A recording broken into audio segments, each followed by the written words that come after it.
Midst the era when the gods betrayed the world and allowed the demon lord to destroy all that remained, the entire earth quaked as humanity's last hero was born.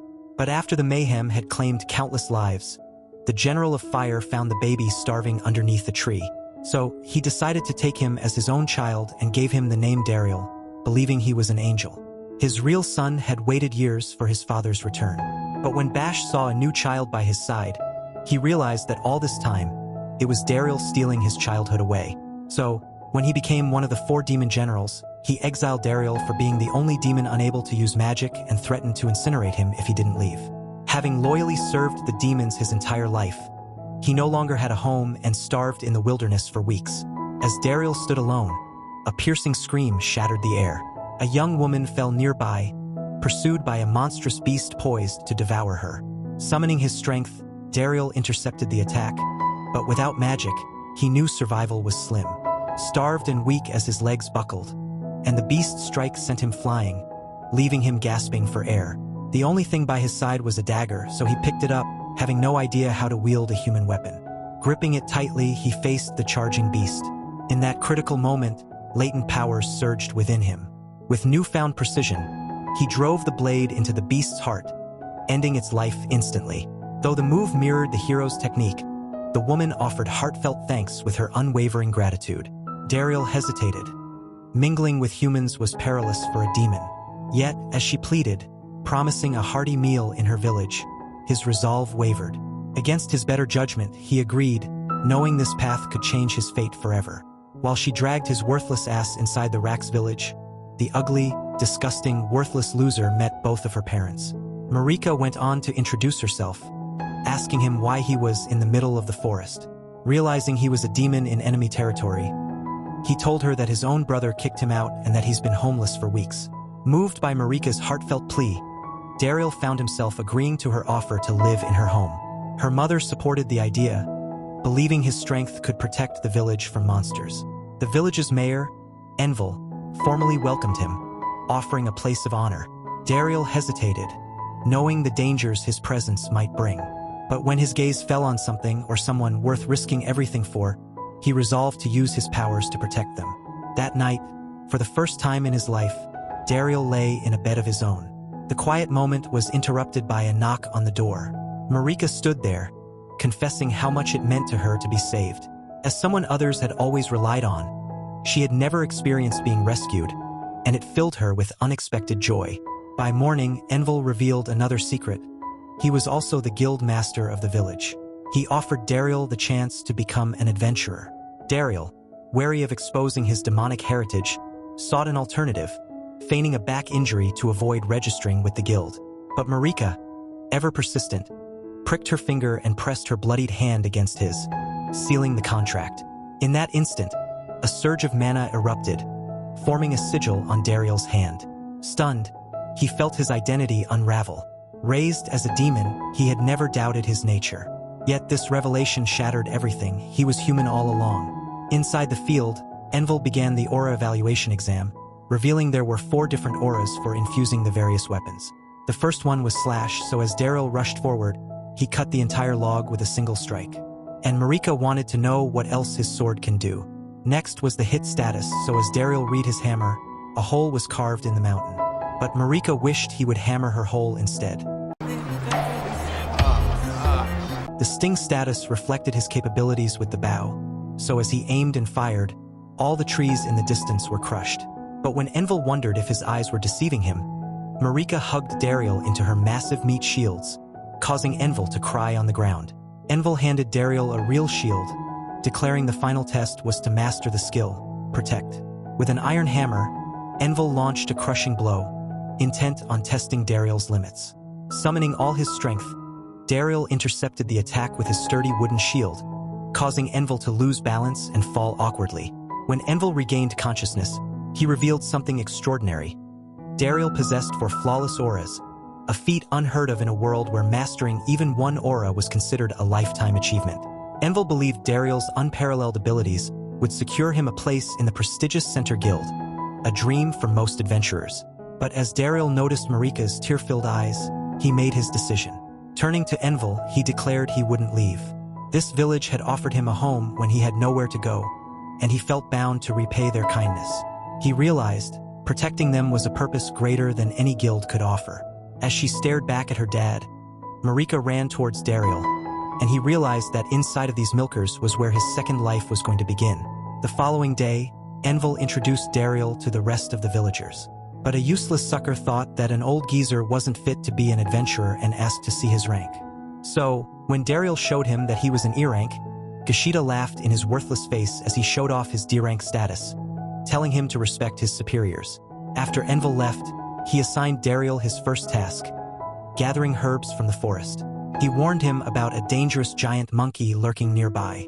However, Marika casually mentioned that Dariel had already defeated the beast. Stunned, Envel realized not only his pride was at stake, but also the possibility of losing his daughter's affection. Acknowledging Dariel's feat of defeating an S-rank monster, Envel promptly promoted him to D rank, a rare honor for a new adventurer. Just then, the double Ds appeared before his eyes, saying that she would be showing him their forest. But the only thing he wanted to see were her mountain peaks. As they climbed the cliff, Marika shared her dream of becoming an adventurer and her desire to repay Dariel for saving her. When they reached the summit, where the sky stretched endlessly, she took his hand, ensuring they wouldn't lose each other, and led him to the medicinal park. Surrounded by vibrant flowers, Dariel realized Marika uprooting an entire tree to demonstrate any prince. So, as she walked away, he wondered if she would have been able to kill the bear on her own. But she revealed that she was too scared to fight. Marika saw Dariel as her savior and shyly asked him to call her by her first name, pleading with him to stop using Miss Marika. When he finally said her name, she hugged him so tightly he thought she might break every bone in his body, until he pointed at a deer to distract her. To his surprise, there actually was a deer nearby. As guilt tugged at him over the after, likely to prove himself. As days passed, Dariel adjusted to his new life in the village, growing closer to side. As Envel revealed that Gashida was only angry because Dariel kept accidentally finishing his quests, Marika told him that he was just being the bravest man alive. But so is the cameraman. Envel handed Dariel a quest to slay an S-ranked serpent, explaining that Gashida had foolishly gone after the beast despite the mortal danger. Determined to save him, Dariel promised to bring him back alive. Before he left, Marika gave him medicines she'd crafted from her herbs, urging him to be careful. As Dariel ventured into the forest, a sense of unease moved through the area. Suddenly, Gashida burst from the underbrush, fleeing for his life, and a colossal serpent emerged, its fangs bared. Dariel drew his sword at flying speed. Desperately, Gashida fired arrows, but the serpent deflected them with ease before lunging at him. In that critical moment, Dariel leapt forward, his aura blazing, and struck the serpent with a powerful slash. The serpent, though wounded, retaliated by whipping its massive tail toward Dariel. He managed to block the strike with an invisible shield, but the impact shattered his sword. Seeing no other option, Dariel recalled the combat techniques he'd studied for various weapons. Combining the principles of precision and force, he took a fragment of his broken sword, infused it with his aura, and hurled it like an arrow into the serpent's belly. The shard embedded itself deep within the beast, and moments later, a surge of light erupted from inside it. The serpent's body expanded uncontrollably before exploding in a blinding burst. With the battle over, Dariel and mistreated was now his savior. Gashida broke down in tears, his hatred dissolving into remorse and gratitude. The morning after the battle, Dariel sat down for breakfast. Big bro, Dariel groaned internally, wishing he'd let Gashida handle the serpent alone. Gashida declared himself Dariel's new protege, vowing to follow and train under him no matter where he went. The word training tugged at Dariel's memory, bringing back thoughts of the Demon Empire and the 4 demonic generals. He wondered if they were still locked in their endless war with the hero, meanwhile, who had failed to scout the enemy camp. When Bashverza decided to fire the assistant, the generals realized this marked the 5th dismissal in a row. Droy suggested bringing back Dariel, praising his unmatched tactical skills and his willingness to take on any task, no matter how thankless. However, the mere mention of Dariel's name ignited Bashverza's wrath, flames erupting as she bellowed that his name was forbidden. As autumn's cool breeze swept through the village, Gashida continued shadowing Dariel, incessantly calling him Big Bro. Dariel wished this side character had been left to the serpent. But his challenges didn't end there. Every evening, Marika would throw herself into his arms at sunset, her enthusiasm nearly crushing him. Though her affection made his life more complicated and painful, he couldn't help but forgive her. One evening, he noticed Marika sulking. She apologized for almost injuring him with her exuberance, but Daryl reassured her that he understood her excitement and forgave her easily. However, the odd behavior of the villagers weighed on him. He decided to confront Envel about the village's slow decay. Envel finally revealed the truth. Pulling out a map of the region, he pointed to the nearby mithril mines, once the lifeblood of the village's economy. The rare and precious metal had drawn prosperity to the region. But after the demons seized control of the mine, fear drove most villagers to flee. Now, Envel feared it was only a matter of time before the village itself faded into history. Daryl stared at the map, the weight of the revelation sinking in. He realized that if the village was to survive, something would have to change, and it might fall to him to make that change happen. That night in his room, Daryl realized that he could not allow the village to keep dying and decided to visit the mithril mine. So, when it was morning, he slid down the cliff and arriving at the mine, he wondered if he could steal some of the mithril. Right then, he noticed a wooden crate and decided to sneak inside while using it as a cover. However, as he discovered the entire place was deserted, he began wondering if all the security had abandoned their job. But as he entered the cave, he began to hear shoveling noises. And as he noticed his minions were still working the mines, they began screaming because they've missed him all this time. As the knockers formed a queue for him to pat their heads, they told him that they were being tasked to supply 4 times their old delivery and that they weren't even getting any breaks on top of that. The Demon King's army was in shambles, with soldiers withdrawn due to the kingdom's dire finances. The treasury was so empty it couldn't even feed its forces. As Daryl pondered how to help the struggling villagers, he noticed soldiers arriving at the mithril mines. The lamps flickered to life with magical energy as a stern man stepped forward. One soldier revealed a crate of mithril, but the man angrily declared it insufficient, demanding 3 times more. The knockers, exhausted from months of grueling labor and near starvation, begged for more time. Enraged, the man struck the ground, calling them nothing more than demi-human slaves who deserved no better. As he turned to leave, one brave knocker hurled itself at him, striking his head and declaring they would no longer work for the Demon King. Furious, the man ordered the soldiers to kill the rebellious knockers. The soldiers charged, and one began casting a powerful spell, but a flying shovel intercepted the energy blast, filling the cave with smoke. Emerging from the chaos, Daryl pulled the knockers to safety and stepped forward, sword drawn. His aura flared as he ordered the soldiers to withdraw immediately. He reminded them of the Demon Code, which strictly prohibited the slaughter of innocent civilians. His commanding tone and unwavering stance left the soldiers hesitant, unsure whether to challenge him or retreat. Lehman stepped forward, demanding to know who Daryl was. Calmly, Daryl introduced himself as a human adventurer and warned Lehman to withdraw, vowing to stop him if he refused. As Daryl summoned a shield, Lehman sneered, declaring the knockers traitors who had likely plotted rebellion for years. With the soldiers poised to attack, Daryl raised his sheathed sword, determined to subdue them without taking lives. Misinterpreting his stance as spellcasting, one soldier began chanting a spell. Daryl charged, disrupting the incantation before striking the soldier's helmet off. Nearby, a knocker attempted to fight another soldier, but as Daryl noticed the soldier almost finishing his chant, he feared the knocker would be burned alive. Instead, the soldier kicked the knocker aside, sparing its life. Observing this act of restraint, Daryl realized he could appeal to the soldier's sense of honor. Driving his sword into the ground, he reminded them of their oath to protect innocence. Lehman, enraged, accused Daryl of manipulation and ordered his men to resume their chants. As spells began to form, Daryl relied on his knowledge of magical affinities and their casting times, interrupting each soldier's chant with precise strikes before the spells could be unleashed. Seeing their failure, Lehman commanded the soldiers to switch to enhancement magic. When one soldier summoned a massive stone hand, Daryl vaulted forward, his sword slicing the construct apart with ease, leaving the men in stunned disbelief.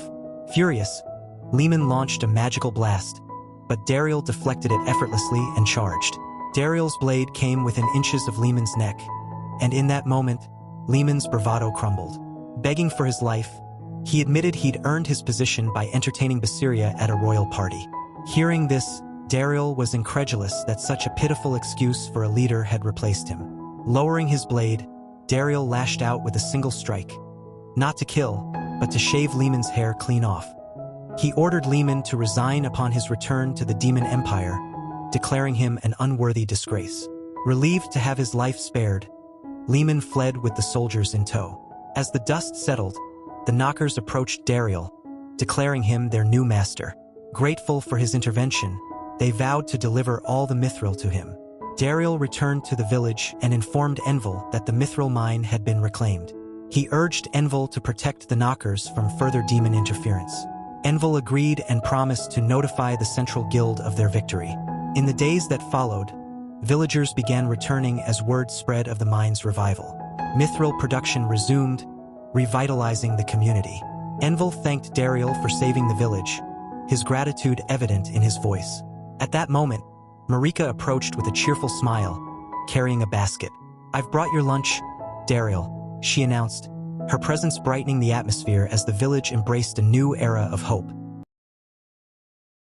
In the Demon Empire, Zevi entered Basiria's private chamber and was immediately struck by the sight of a massive mithril sphere. Curious, she asked about its purpose. Basiria smirked, explaining it was a prototype for a compressed magic weapon capable of storing immense magical energy. To demonstrate its potential, Basiria activated a magical circle beneath his feet. A towering inferno erupted from the ground as he unleashed a spell he called Giga Flare. Confident in its destructive power, he boasted that this weapon would make him the strongest of the 4 generals, perhaps even the next Demon King. Zevi, impressed yet concerned, questioned how he would sustain such costly experiments. Basiria revealed with a grin that he had forced the knockers to work tirelessly, every hour of the day, to extract every last ounce of mithril from the mines. However, Zevi broke the news to the worthless loser that the mithril mine was stolen back from them, and her massive cannons told him that the Demon King was also summoning him inside the throne room. A little girl asked Basiria why their mithril supplies had disappeared and nearly triggered an earthquake with her blazing eye. She called him a bitch and forced him to apologize even as he hesitated. But after he said that he was sorry, the Demon King told him that he should use Dariel's help more. After all, he was gifted, smart, and kind. So, the Demon King told Basiria to go ask him for advice.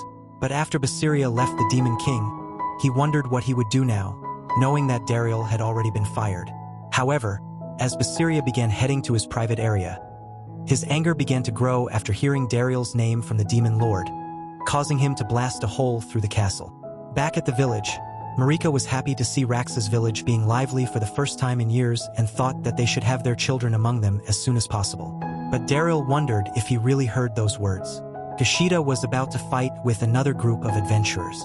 So, as Dariel left, he felt as if she was about to say something terrifying, but decided to pretend as if he was imagining it.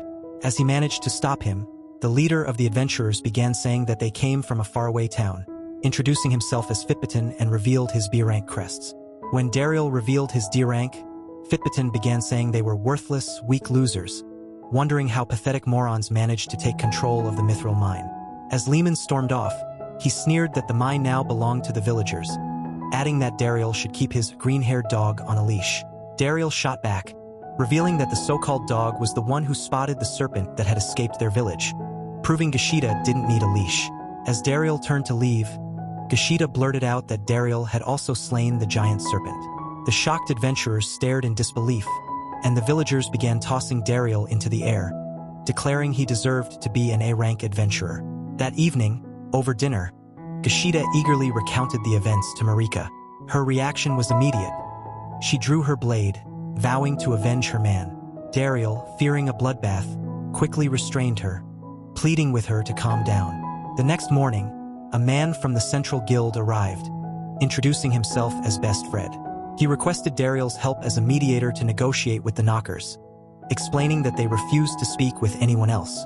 Curious about what might happen if the talks failed, Dariel pressed Best Fred for his contingency plan. Best Fred assured him that they would retreat peacefully. Within hours, Dariel led Best Fred into the cave.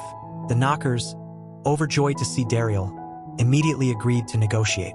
Best Fred, utterly astounded by how smoothly things went, thanked Dariel profusely.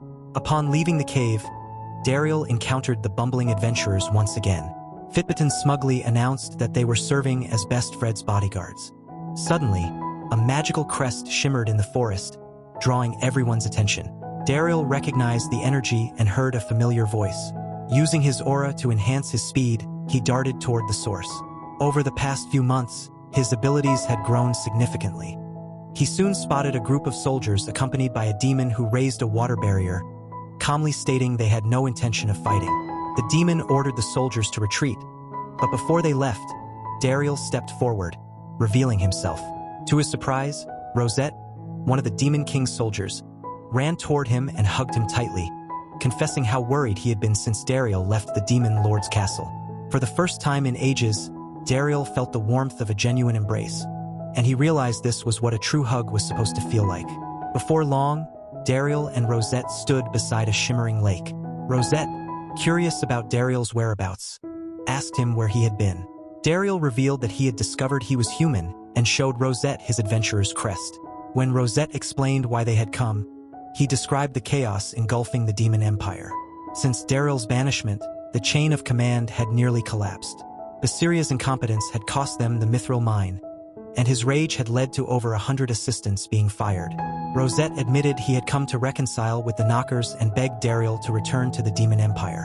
Dariel refused, explaining that he had found people he cared about and who cared for him in return. Unwilling to take no for an answer, Rosette trapped him in a water prison.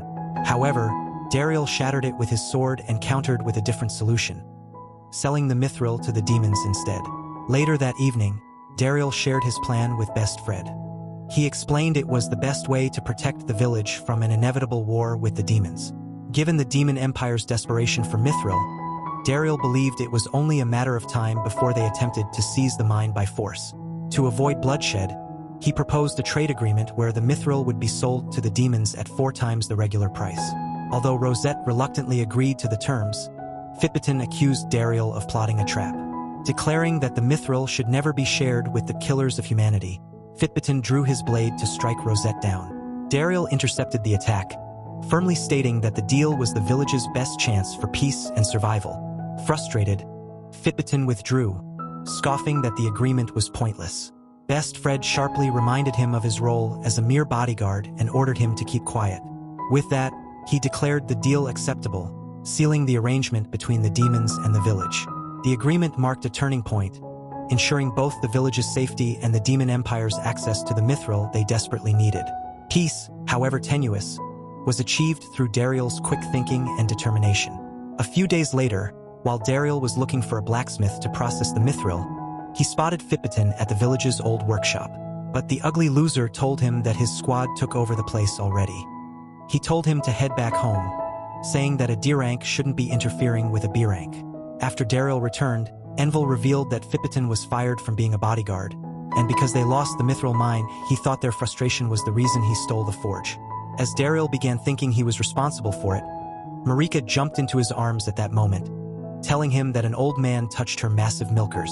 He wished for the man to die, but when he saw that he was already dead, he realized that it was just tomatoes splattered on the floor. As the man woke up, he told her that her chest was shaggier than his 70-year-old wife and wondered who the pathetic loser with the small sword was. But as Marika tried to end his life, Dariel managed to restrain her. She told him that Dariel was the strongest adventurer she's ever met and that he even took down an S-rank serpent alone. However, the smith wondered how he did it with his dull sword. So he asked Dariel to hold out his hand. But when he grabbed it, a powerful sphere of light radiated from his body. As the man realized that he possessed a maximum level in all 4 auras, he wondered how a person like him ever existed and told him to behold, saying that he was the greatest mithril blacksmith alive and that his name was Smith Black. But at their home, Marika thought that the bald head's name was fake. But Smith showed them his birth certificate, saying that he earned the last name Black because of his massive hammer. As he began wondering where the forge was, Dariel told him that the village's only workshop has been taken over by another group of adventurers. However, Smith knew that they could take it back with his incredible negotiating. Inside the workshop, the adventurers realized they couldn't make any weapons as their melted mithril was turning into ash. However, as Smith decided to process his own mithril, he burned it in the fire until it turned dark. And as he smashed it with his hammer, it turned to liquid with a shiny light bursting out of it. When he was done, he made a new blade for Dariel, telling him to infuse his aura through it. So, as Dariel did, He realized that the weapon was enhanced and easily sliced the tree before him. But at that moment, Fitbitin arrived and begged the smith to teach his men how to be better blacksmiths. However, Smith told him to kiss his ass. But as he began to believe, Fitbitin grew angry and began threatening to eliminate Dariel. That evening in the village, Dariel pondered how to help Smith set up a workshop, knowing Fitbitin would never allow him back into the mine. However, Smith revealed he had already built his own forge. Inside, Smith explained that his apprentice had transported the equipment from the city. But when Dariel noticed the ethanol furnace required magic to ignite, Smith broke down in tears, realizing he had been swindled out of his money. The next day, Dariel sought Rosette's assistance. When Gashida spotted Dariel holding Rosette's hand, he assumed Dariel was replacing him and spiraled into self-doubt. Marika, however, bluntly told Gashida to jump off a cliff. Rosette, unable to support their intent to forge weapons, hesitated. But Smith clarified his purpose. He wasn't planning to mass-produce weapons. He only wanted to craft a single blade, one worthy of Dariel's strength. After all, he thought it was the only way to thank him for taking back the mithril mine and giving back his hobby of pounding mithril with his hammer until the liquid XP load. So, he vowed to create the greatest weapon for Dariel with his special aura because that was his dream. Later that day, Fitbitin confronted Dariel, asking to meet privately in the forest. Once there, Fitbitin claimed that the Center Guild was exploiting the village, taking an unfair cut of the mine's profits. He proposed an alliance, suggesting they work together to defend the village and split the profits evenly. Despite the possibility of his claims being true, Dariel refused, knowing the people he cared for would suffer if he aligned with someone so self-serving. Frustrated, Fitbitin threw his glove at Dariel, demanding he pick it up. When Dariel instinctively grabbed it, Fitbitin smugly informed him he had just accepted a duel. As Fitbitin walked away, Dariel realized the gravity of his mistake. Returning home, Envel warned that defeating a B-rank adventurer like Fitbitin was nearly impossible. He explained that forfeiting the duel would hand control of the mine to Fitbitin but offered to cancel the challenge to protect Dariel. However, Dariel knew Fitbitin would keep causing trouble if left unchecked. Smith then stepped forward, offering to train Dariel in wielding a mithril weapon, knowing it might be his best chance to win the duel. That night, while Dariel was throwing knives at a tree, Marika appeared before him, asking him to drink some of her warm, creamy milk. So, as Dariel began to swallow all of Marika's creamy white milk, she wondered if he really wanted to still fight tomorrow. So, Dariel told her that he would because he had people who were worried about him that he needed to defend. Hearing those words, she began saying he would win and that she would make his favorite stew for tomorrow. So, he needed to stay safe until then. But he realized that she was worried about him the most. The next day, Dariel and Fitbitin squared off in front of an eager crowd. Fitbitin smirked, pleased that Dariel hadn't fled, and proudly revealed his mithril weapons. In response, Dariel calmly unsheathed a small dagger, prompting Fitbitin to burst into laughter, mocking its size. As the duel was about to begin, Dariel reminded himself that a loss would spell disaster for the knockers. Resolute, he gripped his dagger, prepared for the challenge. Underestimating him, Fitbitin taunted Dariel to choose a larger weapon, thinking the fight would be over quickly. But in a flash, Dariel shattered Fitbitin's brace with a single strike. Shocked, Fitbitin stumbled back as Dariel warned him to surrender, threatening to target his face next. Furious, Fitbitin charged at Dariel, stabbing the ground to release an extending blade that narrowly missed its mark. The fight grew intense as Fitbitin pressed forward, his blade nearly grazing Dariel's face. To his astonishment, Dariel's dagger held firm, revealing its unparalleled durability. Dariel countered with precision, slicing Fitbitin's shield cleanly in half. The crowd gasped, realizing Dariel's weapon was superior. Infused with aura, his blade could change shape, a trait matched only by his exceptional skill. With a swift motion, Dariel slashed Fitbitin's knife into fragments.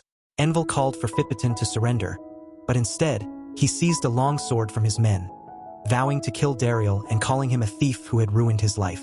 Unfazed, Dariel transformed his weapon into a whip-like blade, declaring that Fitbitin would pay for harming his friends.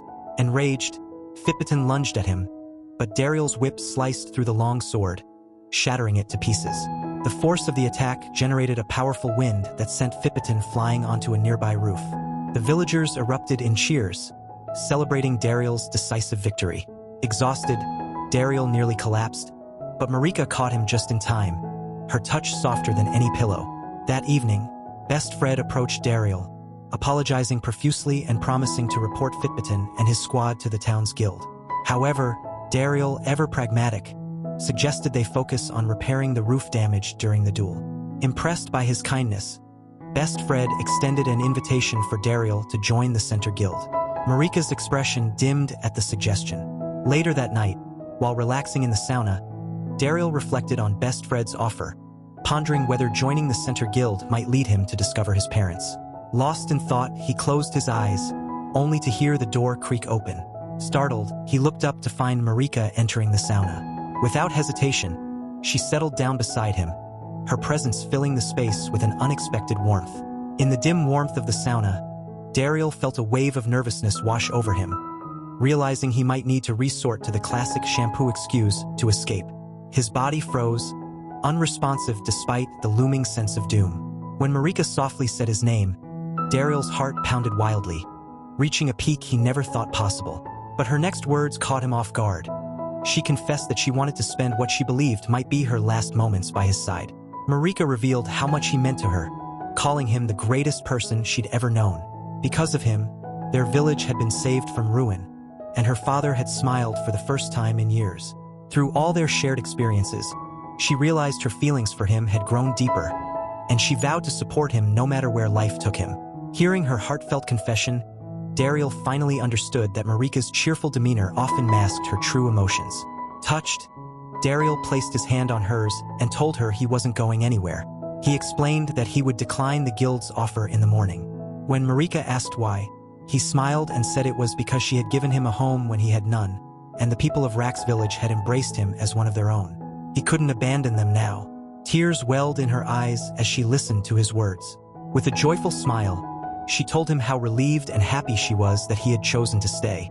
Meanwhile, at the Demon Empire, Basiria decided to visit his father, and as he spotted his massive fireball Grandbaza, told him that he was rehabilitating from his injuries in the war, but decided to invite him for dinner. While inside, he began wondering if Basiria was leading the Demon King's army into victory and asked if he was listening to Daryl's counsel. He was the only reason Basiria was able to succeed his father, since the elites wouldn't accept his retirement otherwise, and reminded him that Daryl was the greatest stroke of fortune he's ever had. He went on to ask back how Daryl was. So, Basiria began saying he didn't banish him from the Empire or anything like that, with the ugly face nearly crippled. Grandbaza revealed that all the aristocrats have asked him to intervene after Daryl was fired, telling Basiria to bring him back immediately. Unwilling to do so, Basiria began oozing with flames as his anger grew out of control, and he said he would rather quit his position before walking off from the castle. The following morning, Erica realized that Marika was sleeping in, but when she saw that her room was empty, she realized that she finally made her move.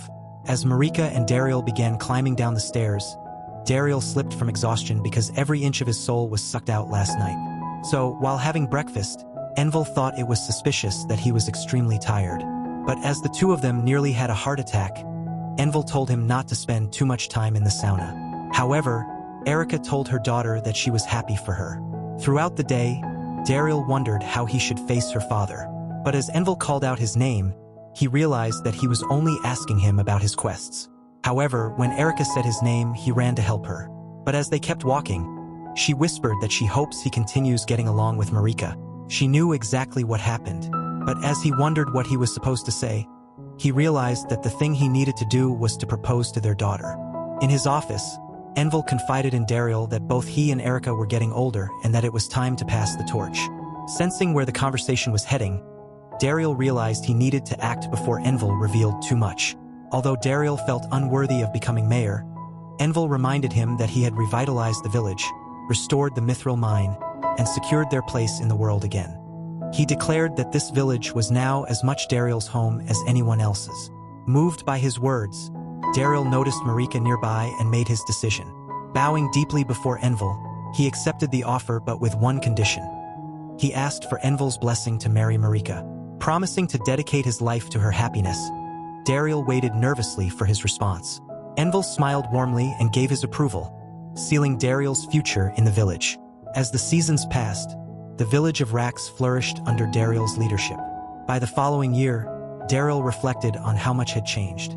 He thanked Master Smith for teaching him the value of relationships, realizing how much he was needed, not only by the villagers but also by his family. He and Marika now had a son, whom they named Gran in honor of the man Dariel had always regarded as his father.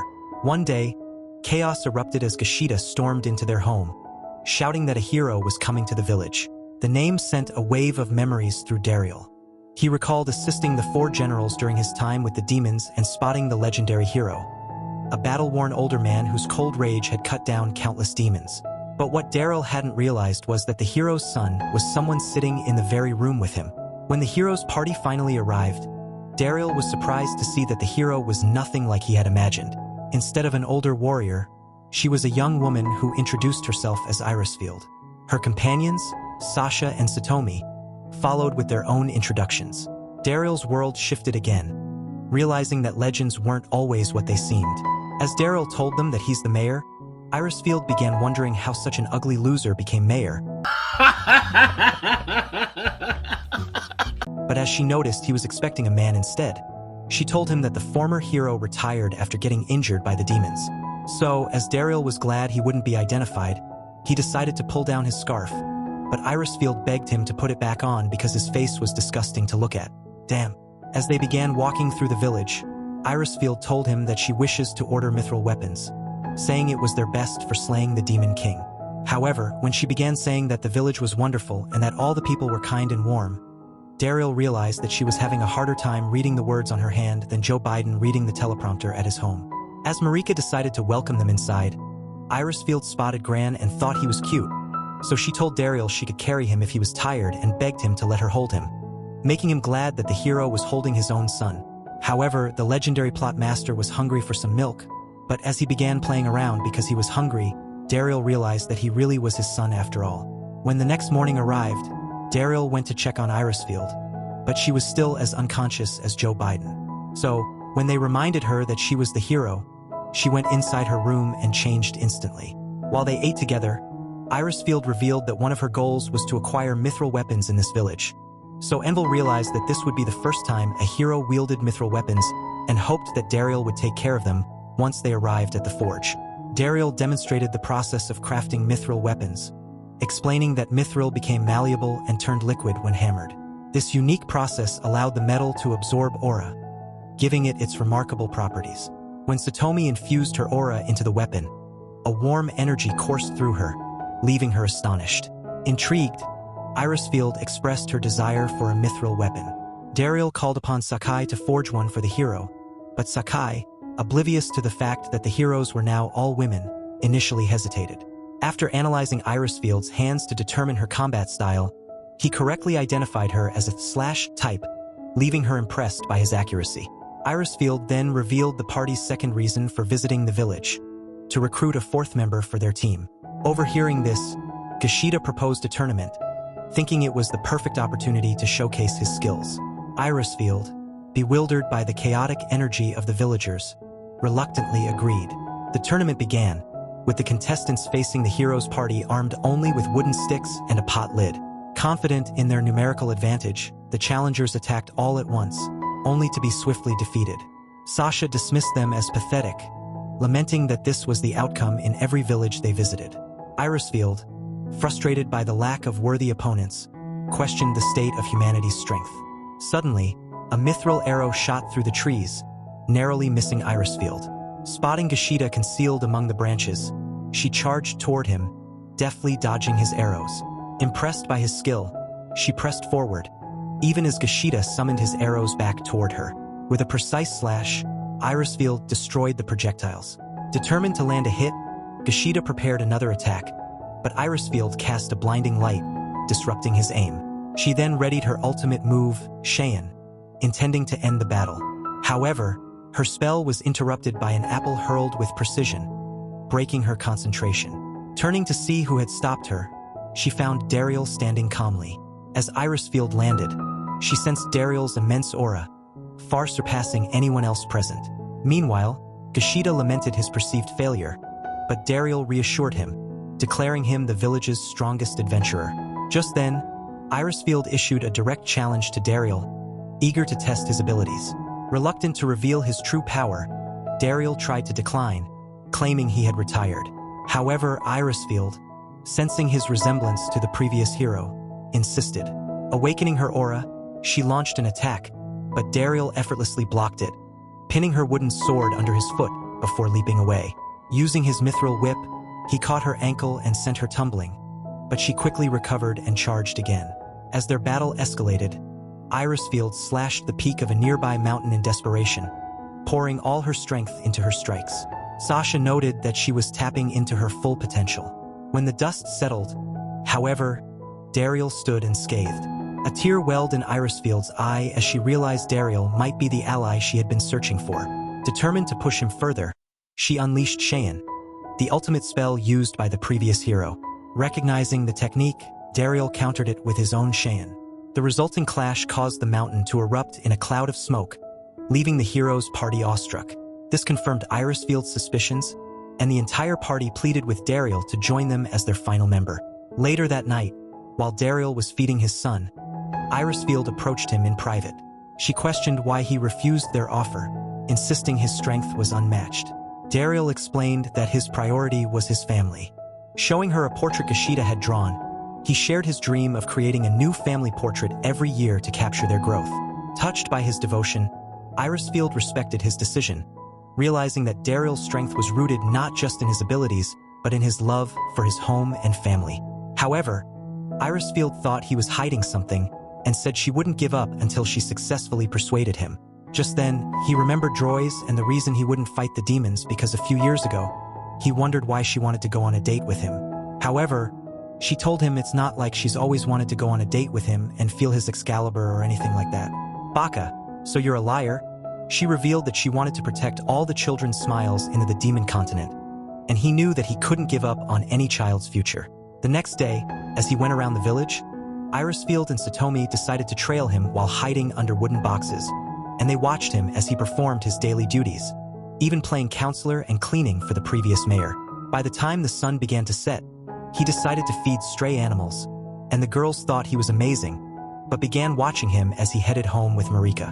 That night, Satomi thought that Dariel was living in his own perfect world and said that his duties in the village make him as important as being the hero. However, Irisfield wasn't satisfied with his laziness and thought she needed to confront him one final time.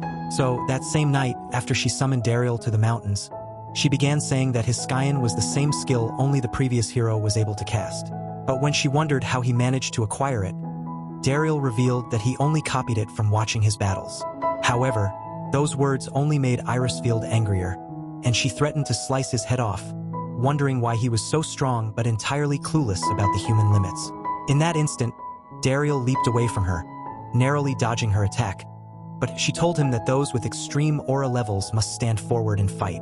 As Dariel leaped back once more, he told Irisfield that the Demon King's army had only been trying to keep the hero away from their leader, believing the war could end if humans stopped their relentless attacks. He shared his certainty that even the demons were weary of the endless conflict and confessed he had loved ones on both sides he wished to protect. Hearing his heartfelt words, Irisfield recognized the compassion in Dariel's soul. She admitted that all she had ever sought was a heart as strong and kind as his. Moved by his strength and wisdom, Irisfield appointed Dariel as her mentor, acknowledging his unmatched skill as the second strongest human after the previous hero. She asked him to train her to become stronger. Realizing he could slow the tide of war by keeping her close, Dariel agreed, knowing that in her, he saw the key to protecting both sides and ending the conflict. A few days later, when Rosette was playing with Grant, he thought he really looked like Dariel since he was just as ugly as his useless father. But when he wondered where the hero was, Dariel told him that the entire party had left to shop for pajamas at a neighboring town. But as he let out those words, Zeevy's massive milkers appeared at that moment, wondering why Rhett's disgusting face was here. But Dariel realized that his secret was about to be blown. As Zeevy used Rhett's worthless body as a stool, she told him that this was his punishment for keeping Dariel's whereabouts a secret. At that moment, Marika arrived, and as she spotted Zeevy, she thought she was their old friend and said she would return with some grape juice. However, when Zeevy began saying she was glad to see Dariel again and wondered if his sword was still small, Marika grew angry and nearly blasted her face with the lid. But as it hit the wall, Zeevy's life had already flashed before her eyes. When Dariel inquired about her visit, Zeevy revealed she had been tracking Rosette, uncovering his deliveries of mithril to the Demon Empire. Demanding all the mithril in the village, she met Dariel's refusal with a threat to teach him a harsh lesson. Concerned for the villagers' safety, Dariel suggested they move the confrontation outside. Once outside, Zevi blasted a tree to demonstrate her power, warning Dariel she could do the same to him if he didn't comply. As she ascended into the sky, Dariel unsheathed his weapon, urging Rosette to stay back. Zevi summoned a swirling wind sphere, but Dariel countered by launching himself toward her. As she shifted her spells, he adjusted his techniques, nearly ending the battle in a single move. Though startled by his speed, Zevi dismissed the attack as unfair, claiming it didn't count and insisting on another round. For the next few hours, he kept destroying her ass. Pause. Even so, Zevi wouldn't quit and prepared to blow away the entire village this time, but as she decided to summon Geostorm, Dariel blasted it with Skyen, consuming the storm in that instant. And as it caused Zevi to lose her magic, she began falling towards the trees. But as Dariel tried to save her, he only managed to catch a piece of her clothing as the weight of her body pulled them both. So Rosette unleashed his water to ease their landing. At that moment, Zevi spotted Dariel holding her underwear, causing her to cry as she swore that she would tell the monster girl about it. With Dariel desperate to make up for his blunder, he vowed to sell her all the mithril she desired, but she asked for a replica of his sword. A short while later, they reached the workshop, where Dariel instructed the craftsman to forge a sword similar to his own. Rosette then mentioned that time was running out, prompting Dariel to realize the hero's party would return soon. Hoping to avoid any clash with Zevi, he urged Saki to take her time crafting the weapon and quickly exited the workshop. Soon after, he encountered Irisfield and her party. Trying to keep things light, he casually asked if she had found suitable pajamas, causing her to blush and teasingly wonder if he preferred her without any. Flustered by her own words, she fell silent, giving Dariel the opportunity to redirect her focus. He suggested she practice her sword swings a set number of times before heading back. Satisfied that Saki was keeping Zevi occupied, Dariel decided it was safe to allow Irisfield and her companions to stay in the village for now. Later that night, he realized that Saki was hiding inside a bin, so he revealed that he was unable to hold out long enough. At that moment, the door opened on Zevi's massive milkers, but when Irisfield sat next to her, Zevi's towel fell off of her head. Thinking he was a disgusting perv, they slapped him at the same time. That night, while having dinner, Marika told him they would be having a long conversation soon, and Irisfield threatened to cut off Daryl's hand next time. But Zevi wondered who this disgusting flatboard was. However, when Irisfield wondered why he was being friendly with the Demon General, Daryl decided to reveal that he was a human raised in the Demon Empire. Just then, Marika said that he confessed the same way after he proposed to her, but she told him that regardless of his past as a demon or human, it would never affect the love she had for him. Even so, Irisfield thought Zevi still didn't belong in their village and told her to return to the demon territory. Frustrated with the escalating tension, Marika slammed her large pot on the table, declaring that the only way to resolve their differences was through an all-out fight. Both women agreed, but Zevi nonchalantly decided to sleep, prompting Irisfield to call her a lazy amateur before dashing off to the sauna. Not one to back down, Zevi raced after her, intent on relaxing before the duel. Watching the chaos unfold, Daryl could only wonder why all the women around him seemed to be unhinged. The next morning, Daryl and the others arrived at the workshop to find Saki utterly exhausted, having been forced to craft weapons for both combatants all night. Despite their sympathy for his plight, the women were eager to begin. Zevi unfurled her radiant light wings and launched an energy blast, which Irisfield countered with her own. As both attacks missed their mark, Zevi quickly withdrew, using her wings as a shield against Irisfield's relentless strikes. Meanwhile, Marika arrived with Gran in tow, but the battle raged on. The two fighters matched each other's agility until Zevi managed to knock Irisfield away with a powerful blow. However, Irisfield recovered swiftly, disarming Zevi and sending her sword skidding across the ground. Refusing to back down, Zevi summoned a light tornado and began casting a devastating spell. Irisfield retaliated by unleashing Skyen, and the collision of their attacks shook the battlefield. The intense heat from the clash prompted Satomi to cast a protective barrier for the onlookers. Daryl, not wanting to risk anyone's safety, conjured a barrier of his own. Surprised by his ability, Satomi asked how he managed to replicate her spell. Daryl responded with a calm smile, explaining that he was merely mimicking what he had observed. At the same time, Gran noticed the greatest source of milk in this world, and as he realized that he needed some right now, he leaped towards them. But at that moment, the mountain began to crumble. So, as Dariel saved his son, Irisfield tried shielding him, but Zevi unleashed her storm barrier to destroy the cliff. When Gran came out and started laughing, both of them were relieved, and Dariel realized that his son wanted to play with them. So, they stared at each other before laughing, realizing they weren't enemies after all. Seeing the way they became friends, Marika knew that this was the scene he's always longed to see, and he realized that he was finally able to believe in the world of his dreams where demons and humans all smiled together. A few days later, Sasha arrived at Dariel's home with surprising news. The previous hero, Arancel, had come to the village. Sasha introduced him, and just as the moment settled, Zevi appeared, cheerfully urging Dariel to try her snack. But as soon as she spotted Arancel, Dariel panicked, fearing for her safety. To protect her, he urgently whispered for her to leave, warning that Arancel was the infamous hero who had survived Gran Baz's fiery prison of unending torment. Before Zevi could react, a group of children burst onto the scene. Dariel, bracing for disaster, was stunned to see Arancel engaging warmly with the kids. In no time, he became the center of attention, with children clamoring to play with him and villagers lining up at Dariel's door to greet the legendary hero. Later, Arancel extended a friendly hand to Zevi, commenting on how warm her hands were. She thought he seemed like a kind old man, but Dariel nervously whispered warnings, reminding her that Arancel would destroy her if he discovered her demon heritage and cautioning her to avoid using magic. Finally, Dariel mustered the courage to ask Arancel about his visit. Arancel explained that he had come to summon Irisfield back to the city. He revealed his disappointment, having learned that she'd been neglecting her duties. Taking responsibility for her shortcomings, he expressed his intent to train her himself, confident that with his injuries healed, he could shape her into a stronger warrior. Realizing it was the perfect distraction for Zevi to escape, Dariel offered to lead them to the training room, but Arancel told Dariel he felt a suspicious presence before pointing to Gashida's ugly face outside the window. Later that day, as the training began, Irisfield charged at Arancel, but as he dodged her attack, he continued evading her strikes while signing autographs for the villagers. And when he caught her wooden sword in between his fingers, he flipped her onto the floor, leaving her exhausted. However, he thought she had grown stronger and wondered how she managed to get better. So, she told him that Dariel's been using his sword to give her very deep lessons. Zevi commented that Dariel was the second strongest adventurer she knew, a statement that caught Arancel's attention. Impressed, the former hero proposed a sparring match with Dariel.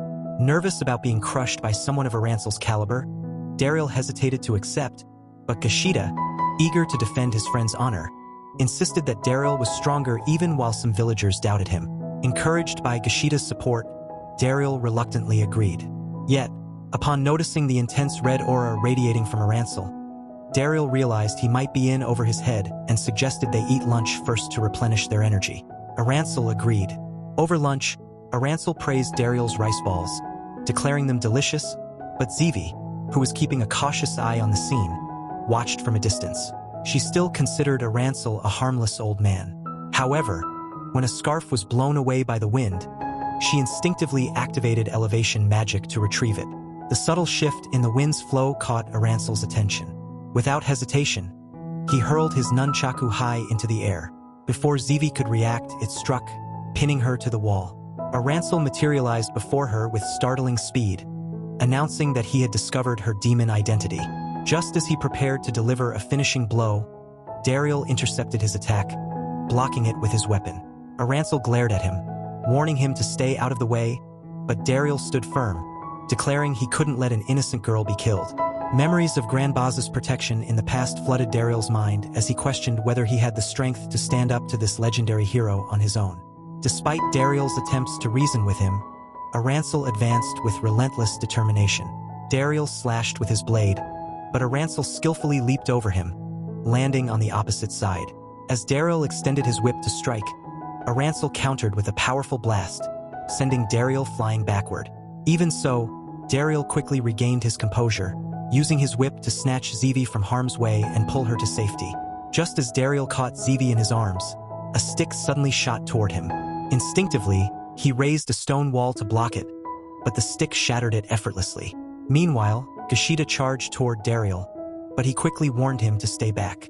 Arancel advanced, his voice full of intrigue. He remarked that Dariel was the second adventurer he'd encountered who wielded all 4 elements of the aura, wondering why they'd never met when Arancel was still the hero. He considered Dariel the perfect replacement and even suggested that they could easily dismantle the Demon Empire together if Dariel joined him.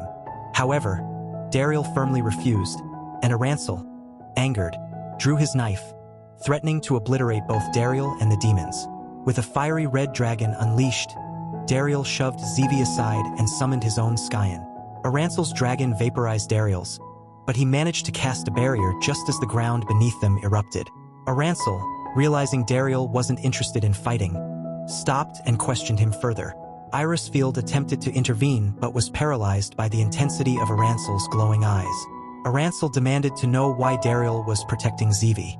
Dariel confessed that he didn't want anyone to die, but Arancel saw through his lie. He accused Dariel of being unable to end the war if he continued to protect demons. Dariel, however, insisted that he sought peace. He expressed sorrow for the loss of Arancel's family, sharing how he had learned of their deaths and how he didn't want to lose his own. He declared that Zevi was innocent and that her life mattered to him. Still skeptical, Arancel pressed him, questioning why Dariel cared so much for a demon. At that moment, Dariel realized he could no longer hide the truth. He admitted that he had been raised by demons. Meanwhile, in the Demon Empire, Grand Baza stood in the Demon King's throne room, marveling at his transformation. The Demon King explained that his dragon form was merely a reflection of his power, manifesting physically when it was viewed by others. So, the dragon he saw was the physical incarnation of Grand Baza's strength and personality. No wonder Basiria and you watching this video have the same form because you're both little ugly moron. Personally, I wouldn't right then. Grand Baza began asking him to fire his son since he had disappeared and abandoned his position for a year, leaving Dragon to fight alone in the war against the hero. However, the Demon King thought he was just angry that Dariel got fired and wondered why he loves Dariel more than his own son. Over years ago, during the height of the war, the General of Water had told him that Dariel was their secret weapon to defeat the hero and warned him to watch over him as a son. So, when Grand Baza arrived at the tree, he had cast a spell to reveal the opening and spotted baby Dariel and sighed at that moment. He carried him outside and had given him his name. As the Demon King told him that Dariel was in a human village at the southwest of their empire, he wondered if he could successfully bring him back to their territory. When he revealed that Dariel had awakened all 4 types of aura, Grand Baza realized that this aura was the secret weapon the General of Water had told him about back at the village. Back at the village, Dariel shared with Arancel how the General of Water had handed him over to Grand Baza, who then raised him as his son. As Arancel processed this, a chilling realization struck him. He had killed the General of Water after the massacre of his family, and Dariel's body had never been found. His heart sank as he asked Dariel's age, to which Dariel replied, 28. Suddenly, Arancel embraced him, declaring, "You're my son." Dariel stood stunned, unable to comprehend how this was possible. Arancel explained that his wife had been killed by the General of Water years ago, and he had believed Dariel had been slain as well. However, when he never found the body, he clung to the hope that his son had survived. He explained further that only a parent could pass on the aura attributes, and since they both had maxed out auras, there was no doubt in his mind that Dariel was his son. Just then, a mysterious presence approached. Arancel fired a blast toward the trees, but Kushida intercepted it with a barrier of blazing heat, triggering an explosion. Emerging from the smoke, Grand Baza landed in front of Dariel, greeting him warmly. Arancel, now alarmed, readied his staff, demanding to know why Grand Baza had come. Dariel stepped forward, placing himself between them. He revealed that Grand Baza had been his father all along. With a resigned sigh, Arancel lowered his staff. Grand Baza then spoke, revealing that he had always known Dariel was human, as he couldn't use magic even at the age of 5. But he had never allowed anyone to take him away. Feeling the weight of the secret that had burdened him for years, Dariel assured Grand Baza that he would always consider him his father, thanking him for raising him into the man he had become. Grand Baza, in turn, acknowledged how lucky he was to have had Dariel as a son, stating that Dariel had inspired him to become the strongest demon in the realm. As he hugged Dariel, he called him the pride of his life, and Dariel hugged him too. But as the sight made Arancel angry, he began saying that Grand Baza had stolen that away from him because instead of getting stronger for his son, it was the hate of killing all the demons that made him grow stronger. His life was useless, having lost all the years they could have spent together forming a special bond. As Grand Baza knew that he deserved his rage, he told him to take his revenge out on him. At that moment, aura began emanating from their bodies, but Dariel wondered how he could stop them. Luckily, Marika flew in between them and dewed them with her water, separating the fight before it started. She told them that they were a disgrace for powerful heroes and begged them not to show their hatred in front of their grandson. Shocked by her words, she revealed that both of them were Grand's grandpas, and the men realized they were grandfathers. The two greatest heroes in history were now both just grandpas. But Marika had helped Dariel realize what he needed to do. As Dariel formulated a plan, he urged Grand Baza to stay strong for his son and asked Arancel to train Gran as his grandson. Arancel, pleased to meet Gran, agreed. Dariel then turned to Marika, expressing his gratitude for her unwavering support and telling her how happy he was to be married to her. Her excitement led her to hug him tightly, nearly crushing his fragile body. Meanwhile, in the Demon Empire, Basiria arrived at a grand reception, expecting to be celebrated as the greatest of the four generals. To his surprise, the hall was empty. Confused, he confronted the manager, suspecting some conspiracy. The manager coldly informed him that no one had shown up because they were repulsed by his presence. Even Basiria's father had requested the Demon King to remove him from his position due to his inability to generate any wealth. The Demon King's army was already starving, and the loss of the Mithril mine had extinguished their last hope. However, as he thought all of it was irrelevant, Basiria began saying that he's perfected a secret strategy for defeating the hero, but the man said that the only strategy he needed was a strategy to fix his disgusting face. Oh, okay. Basiria, seething with anger, was told he should never have fired Dariel, as his absence had caused the Empire's downfall. Sitting at the table, Basiria ordered grape juice, but the chef refused to serve him, citing unpaid invoices. When Basiria questioned how the establishment stayed afloat, the chef revealed that it was Dariel who always paid the bills. With Dariel gone, the place had fallen apart. Basiria's fury grew as Dariel's name echoed in his mind. In a fit of rage, the building exploded. Stepping outside, Basiria activated his evil eye, vowing to destroy Dariel in the village. Meanwhile, Gran was joyfully playing with the heroes, and Grand Baza marveled at his grandson's name, wondering where it came from. However, Gran began crying, prompting Arancel to comfort him, joking that any child would cry in the hands of someone like Grand Baza. Suddenly, the phone rang. Rhett's voice filled the air, and Gran eagerly wanted to speak with him, pleading for help. As food arrived and Marika set down the drinks, Envel commented on how Dariel had turned out to be such a strong leader, surrounded by a group of eccentric individuals. It was then that Dariel realized Envel's true name. He had always referred to him as father. Later, Grand Baza reflected on the memories of raising Dariel, recalling the sadness Dariel had felt when he discovered he couldn't use magic, but how he never gave up. Lancel, sharing his own thoughts, wished he had those memories, but was glad to see Dariel had grown into a powerful mayor, recognizing the strength Grand Baza had imparted to him. He extended his hand to Grand Baza, who accepted it, and Dariel felt a deep sense of joy seeing both of his fathers becoming friends. When the evening came to a close, Marika noticed Dariel's arm was still in pain and took it upon herself to care for him throughout the night. She softly told him that it was his kindness that she loved most about him. However, she had to go clean the dishes, but as soon as she left, Zivi snuck into his room, telling him that she was shocked that he was in love with her. After all, he told everyone how he wouldn't be able to live without Zivi. So, because he said she was as important as his wife, she promised to think about their romance and fled outside the following morning.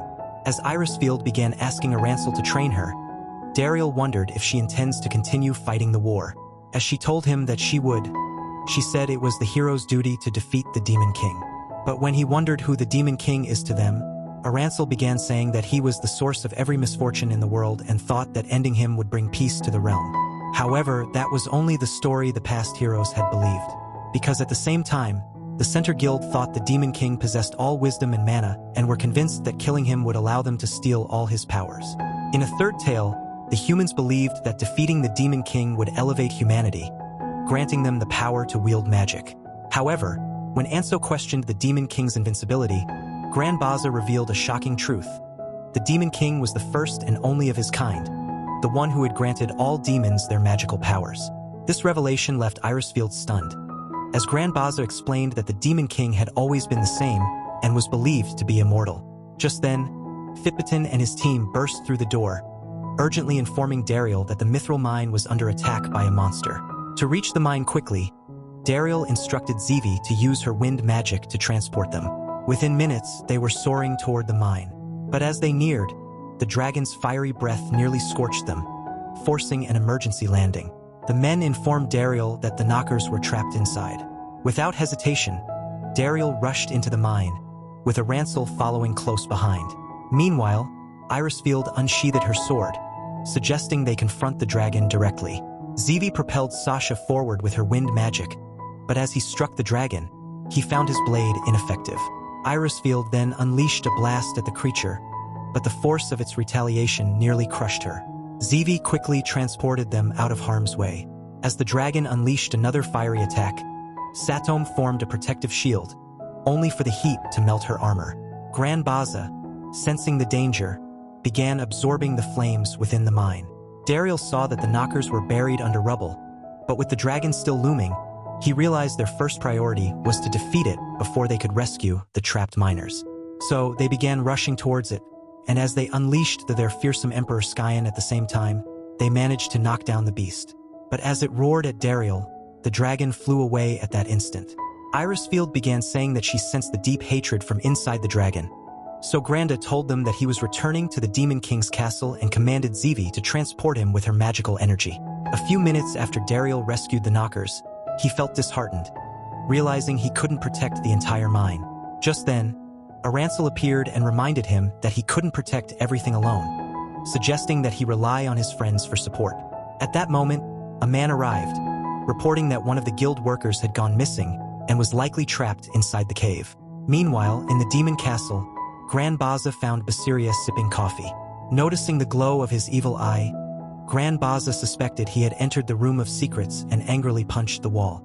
Zevi, curious, asked about this room, and Basiria explained that it was a hidden chamber in the Demon King's castle. It contained all the hexes developed throughout history, powerful spells far beyond any magic known to this world. These hexes were sealed away by the demon ancestors due to the immense danger they posed.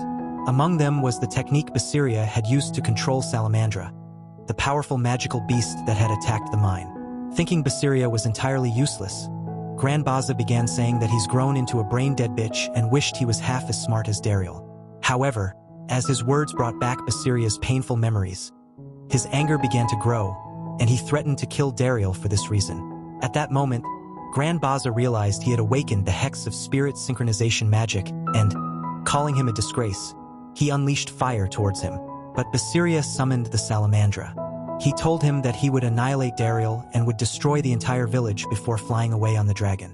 While searching the mine for the missing worker, Dariel encountered a stone god that appeared before him. Fearing it would devour him, Dariel fled, but the cave sealed off his escape. The god spoke, revealing that Salamandra reflected the caster's rage, and there was only one way to stop it from consuming the world. It asked Dariel to show his mithril weapon, releasing the restrictions on its power. The god granted him its powers before retreating into the cave walls. Dariel received a call from Grand Baza, who informed him that Basiria was controlling the dragon and was heading toward their village. Upon arriving, Dariel ordered the villagers to evacuate. Marika gave him their engagement ring, telling him to bring it back, promising she would always be by his side. When Basiria arrived on the dragon, Dariel and his group were already waiting outside. Basiria unleashed a massive fireball to light up the area. Dariel tried to reason with him, but Basiria, seeing Dariel's new family, decided it was the perfect time to destroy everything he cared about. Unable to calm him, Dariel used his whip to restrain the dragon, with Zevi using her wind magic to pull it down. Dariel then unleashed Skyan on Basiria, separating him from the beast. Despite the attack, Dariel apologized for taking over the mithril mine, only to learn that Basiria had not known the mine was taken. When Dariel asked why Basiria hated him, Basiria revealed that his only goal was to end the war. He had destroyed the mine to lure Dariel out, calling him a traitor and vowing to erase him and everything he stood for. Once he was dead, he would start his killing spree across the entire world and would end all of humanity forever. By the time all of this was done, He would become the general of the transcendent tempest and would be known as the strongest of all the heavenly generals. Bent on protecting his family, Dariel said he would defeat him. So, as he launched fireballs, he slashed them in an instant. But as a mighty blast sent him falling off, Basiria followed with more fireballs, and as he crashed through the forest, Basiria caused the ground under him to erupt before blasting him into the mountain. However, as Dariel managed to survive, he thought Basiria has grown stronger and began telling him that he was talented and that he wished he could have become his eyes and remained his assistant. Basiria, undeterred by Dariel's words, prepared a massive fireball to finish him off.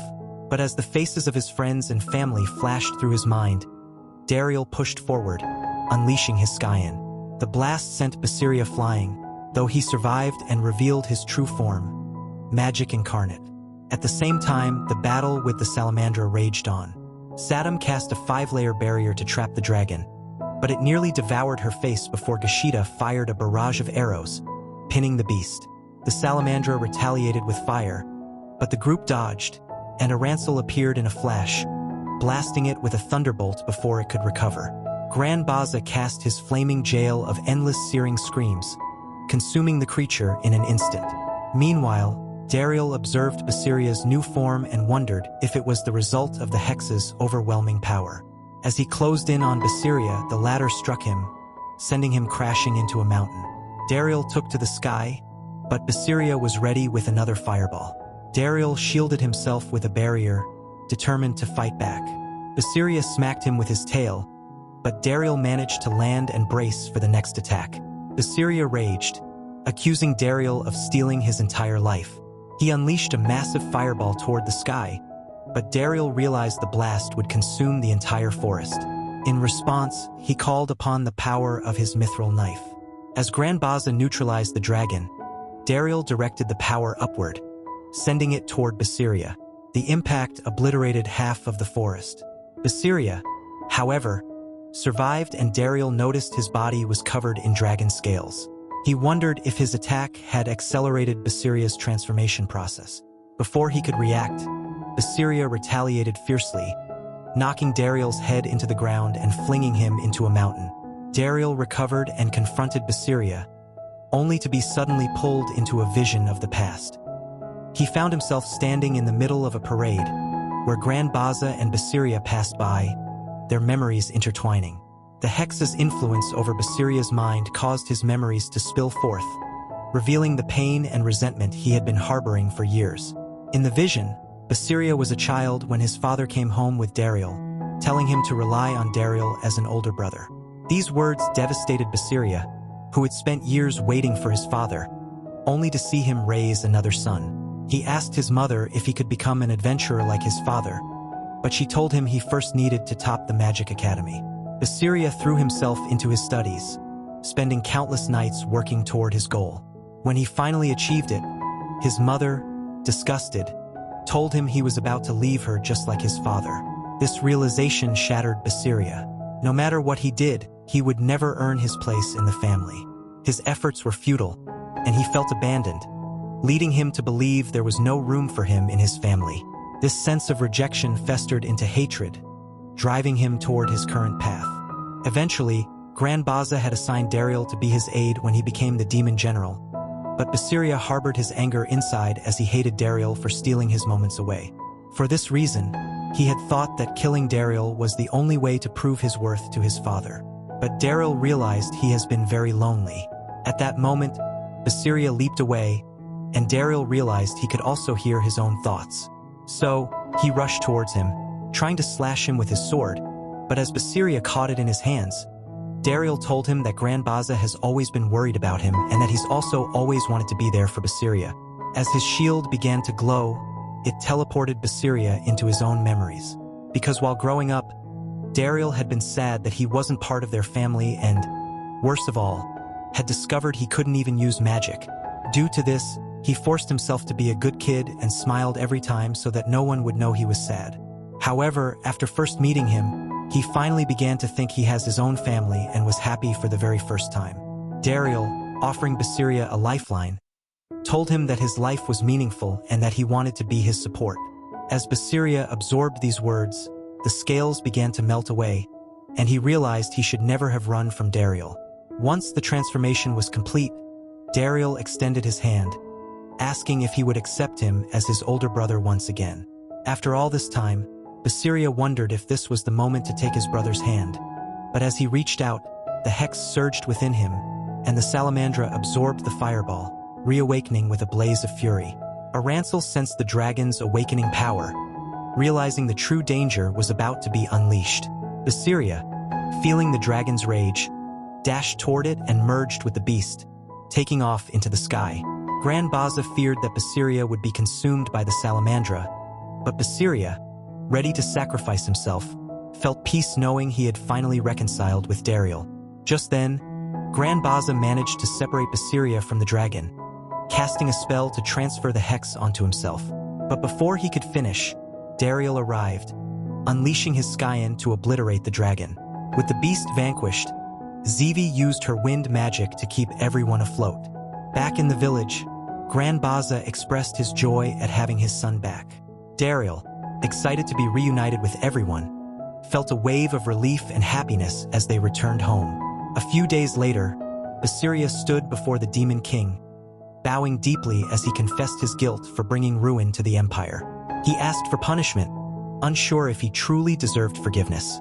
The Demon King led him to the gates of hell, explaining that countless failed generals were sealed behind them. He offered Basiria a choice: freedom through exile or imprisonment within the gates. Basiria, believing he was unworthy of mercy, chose to accept the gates. As the Demon King closed the massive doors, he paused and revealed his intent to grant Basiria a fleeting moment of peace before casting him in. However, in a surprising turn, the Demon King spared him, instead choosing to banish him, just as he had once done to Dariel. Days later, in Dariel's village, a celebration was underway for yet another joyous reunion. Basiria arrived with Grand Baza, hesitantly joining the gathering. Dariel welcomed him warmly, guiding him inside. Surrounded by the others, Basiria apologized for his past misdeeds, his voice heavy with regret. Grand Baza, standing by his side, echoed his apology. As they sat together, Gran suddenly awoke and reached out for Basiria, asking for a hug. Touched, Gran Baza introduced his son to Basiria, calling them brothers. In that moment, Basiria began to understand the true meaning of family. He vowed to atone for his wrongs, knowing how much his actions had affected those precious to his newfound family. Moved by his sincerity, Gashida embraced him as his second older brother, tears streaming down his face. Amid the heartfelt scene, Marika revealed that this was the first time Gran had ever spoken anyone's name, making the moment all the more profound. But when Basiria wondered if it was all right that it was him, she told him that it was, and that it was a happy day to remember. Hearing those words, Dariel realized that she was right and asked Gashida to make another one of the family portraits. Before long, he had created a painting of their entire family, and Dariel realized today was truly a wonderful day to remember, especially with the cameraman sacrificing his life to get these shots. If you made it this far, you're a true legend. So let's for once not confuse the fake fans and let's spam Rip Smith in the comments. His black sword was too long and fake fans will never expect it. So, watch the next video. Till next time, let's do some plot development and like the video, and don't forget to subscribe the channel.